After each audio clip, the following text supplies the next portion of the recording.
Hello दोस्तों। Late night horror stories में आप सभी का स्वागत है। और आज मैं आपको एक सच्ची डरावनी कहानी सुनाने जा रहा हूँ।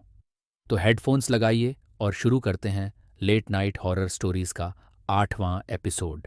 आज की कहानी एक ट्रक ड्राइवर के अजीब और डरावने अनुभव पर आधारित है। ये कहानी है सुरेश की, जो एक एक्सपीरियंस ट्रक ड्राइवर था। उसे दूर दराज के इलाकों में सामान पहुंचाने का काम मिलता था और वो अपनी नौकरी से काफ़ी खुश था। लेकिन एक रात कुछ ऐसा हुआ जिसने उसकी जिंदगी हमेशा के लिए बदल दी। एक रात की बात है, जब सुरेश को एक बड़ा ऑर्डर मिला था। उसे शहर से लगभग 300 किलोमीटर दूर एक छोटे से गांव में सामान पहुंचाना था। ये इलाका पहाड़ियों से घिरा हुआ था और रास्ते में लंबी लंबी घुमावदार सड़कें थीं, जहां दूर दूर तक कोई इंसान या बस्ती नजर नहीं आती थी। सुरेश को इन रास्तों की आदत थी, लेकिन वो रात कुछ अजीब थी। आसमान में घने बादल छाए हुए थे और हल्की हल्की बारिश हो रही थी। ट्रक के वाइपर्स लगातार पानी साफ कर रहे थे, लेकिन रास्ता साफ दिखाई नहीं दे रहा था। रात के करीब 2 बजे का वक्त था और सुरेश एक सुनसान हाईवे पर अकेला चला जा रहा था। चारों ओर अंधेरा था और ट्रक की हेडलाइट्स के अलावा कोई रोशनी नहीं थी। सुरेश रेडियो पर गाने सुनते हुए खुद को जगा रहा था। तभी अचानक उसकी नज़र सामने सड़क के किनारे खड़े एक आदमी पर पड़ी, जो लिफ्ट मांग रहा था। सुरेश को थोड़ी हैरानी हुई, क्योंकि इस वक्त और इस जगह पर कोई क्यों खड़ा होगा। लेकिन उसे लगा शायद किसी की गाड़ी खराब हो गई होगी या कोई इमरजेंसी हो। उसने ट्रक रोका और आदमी को अंदर बैठने का इशारा किया। वो आदमी हल्की सी मुस्कान के साथ ट्रक के अंदर आया। धन्यवाद भाई साहब, उसने धीमी आवाज में कहा। आपने बड़ी मदद की। सुरेश ने उससे पूछा, कहाँ जाना है? आदमी ने कहा, बस थोड़ा आगे, उसी रास्ते पर। सुरेश ने गाड़ी फिर से चलानी शुरू की, लेकिन उसे आदमी में कुछ अजीब लगा। वो चुपचाप बैठा था।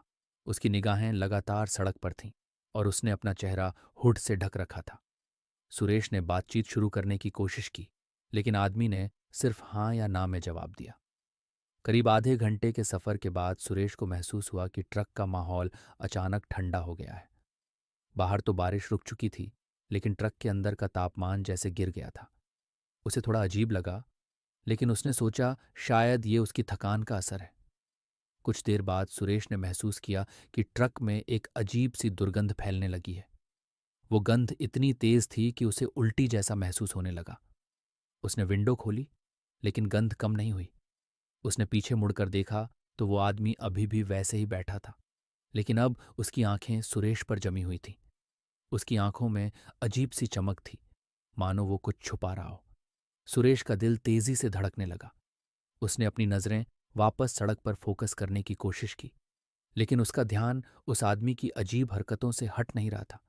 तभी अचानक उस आदमी ने धीरे से कहा, तुम्हें पता है, मैंने भी एक बार इस रास्ते पर लिफ्ट मांगी थी, लेकिन किसी ने मुझे बचाया नहीं। सुरेश के हाथ पांव ठंडे हो गए। उसने गहरी सांस ली और हिम्मत करके पूछा, तुम कहना क्या चाहते हो?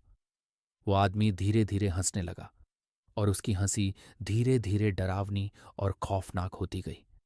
मैं यहां नहीं हूं और शायद तुम भी अब नहीं रहोगे, वो आदमी बोला। सुरेश ने घबराकर ट्रक रोक दिया। उसने देखा कि उस आदमी की आंखों से खून जैसा कुछ बह रहा था और उसका चेहरा धीरे धीरे अजीब हो रहा था। उसकी स्किन सफ़ेद पड़ चुकी थी और उसकी आंखें, मैं वो आंखें आज तक नहीं भूल पाया हूं। उसकी आंखें बिल्कुल गहरी काली हो चुकी थीं। वो अब इंसान जैसा नहीं लग रहा था, बल्कि बिल्कुल मुर्दा जैसा लग रहा था। सुरेश ने बिना सोचे समझे ट्रक से बाहर छलांग लगा दी और दौड़ना शुरू कर दिया। उसके पीछे से उस आदमी की हंसी गूंज रही थी। सुरेश अंधेरे में दौड़ रहा था, बिना ये जाने कि वो कहाँ जा रहा है। उसे सिर्फ अपने पीछे वो भयानक हंसी सुनाई दे रही थी। कई मिनटों तक दौड़ने के बाद सुरेश थक कर एक पेड़ के पास रुक गया। उसकी सांसें तेज चल रही थीं और उसका दिल जैसे फटने वाला था। उसने पीछे मुड़कर देखा तो कोई नहीं था, लेकिन उस हंसी की आवाज अभी भी उसके कानों में गूंज रही थी। सुरेश ने अपने आप को संभाला और वापस ट्रक की तरफ जाने का फैसला किया। उसे लगा शायद वो कोई भ्रम था या उसकी थकान की वजह से उसे कुछ गलत दिखाई दिया। जब वो ट्रक के पास पहुंचा तो उसने देखा कि ट्रक का दरवाज़ा खुला हुआ था और अंदर वो आदमी अब कहीं नहीं था। लेकिन ट्रक के शीशे पर खून से लिखा हुआ था, तुम बच नहीं सकते। सुरेश के शरीर में सिहरन दौड़ गई। वो तुरंत ट्रक में बैठा और उसे स्टार्ट किया। इस बार उसने बिना वक्त गवाए ट्रक को तेजी से चलाया। वो बस किसी तरह उस जगह से जितनी जल्दी हो सके भाग जाना चाहता था। पूरे रास्ते उसे ऐसा महसूस हो रहा था कि कोई उसकी पीछे से निगरानी कर रहा है, लेकिन उसने पीछे मुड़कर नहीं देखा। वो सिर्फ भाग रहा था, उस डरावने मंजर से दूर।